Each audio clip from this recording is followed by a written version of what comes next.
how to mute notifications for 24 hours on a Messenger Lite. Hello guys, in today's video I'm gonna show you how to mute notifications for 24 hours on Messenger Lite. First thing, go to Messenger Lite and then click this settings icon in the top corner and go down, and here you will find this one, notifications and sounds. Click on it and now click here, and all you need to do, just select this one or anything you want, click on it and click OK.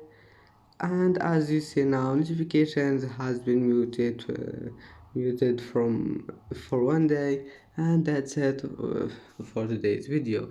If you like this video, please don't forget like and subscribe, and thank you for watching this video until the end. See you in the next video.